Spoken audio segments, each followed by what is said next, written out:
We're so vain. This episode may be about you.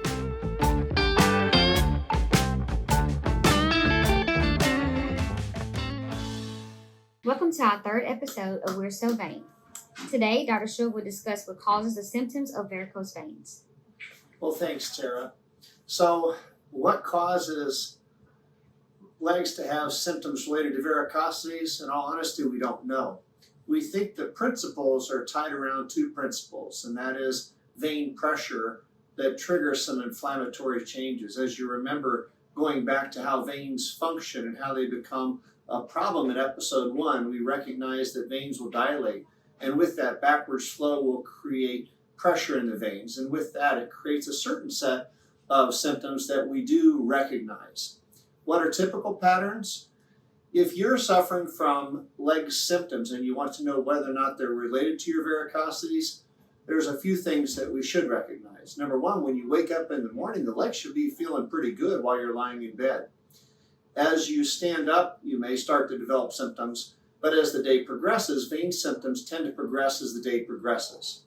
Certainly, walking activity, as we learned, walking is a helpful thing when it comes to vein health. So symptoms that worsen with walking are likely not going to be vein related. There's a couple instances where it could be, but generally speaking, those activities building as the day progresses, and then symptoms that improve with walking would be symptoms that we would suggest would be vein related.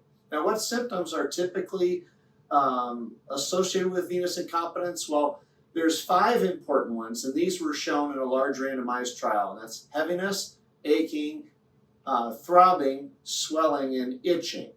Now, there's no doubt that there are different symptoms in the leg, but those 5 symptoms are known to be fairly vein specific. Itching, if you can imagine you've ever had an itch, you know if you have an itch or not, right? It's not tough to sort out. You either have an itch or you don't. Itching of the lower extremity in the presence of venous incompetence or in presence of varicose veins typically implies that we have a bigger burden of a vein problem. So that's something to pay attention to if you're having itching eggs, to recognize that. Now, leg cramping is an interesting symptom that in a study of over 40,000 people in Poland, 63% of those that had varicose veins on physical exam reported leg cramping. So that's another symptom that we commonly see. It's also one that if it's a common symptom that you're having on a regular basis, is one that we see get better fairly quickly as we march through treatment. Restless legs, that's fascinating because restless legs, nobody really knows the cause of restless leg syndrome. In a study that I actually looked at back in the mid-2000s, over 200 consecutive patients had all 4 features of RLS. Now, it may be that it's a symptom overlapping problem, but there have been many reports that patients with restless legs will have improvement with vein care. And there's a few things that we can use to sort out whether that's going to be likely. Last symptom I want to discuss, and that's swelling. Swelling is a very common symptom that we see in patients with venous incompetence, whether it's related to varicosities and that sustained backwards flow in the lower extremity, or whether it's after a blood clot. Swelling is a common problem. The reality is other things can cause swelling too. We can see people that have sitting or standing jobs that have swelling at the end of the day, and no vein problem. And that's something that's called occupational swelling. In that instance, a little bit of compression might keep that under control. The other thing that causes a lot of swelling, particularly in our older patients, are medicines.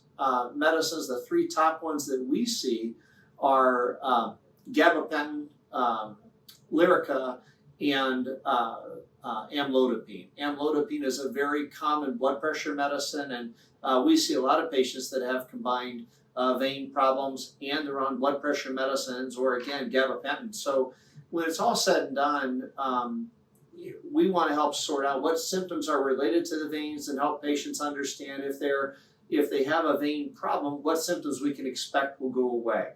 We're going to talk more about what tools we use to sort out whether or not a patient will benefit from vein treatment in our next episode.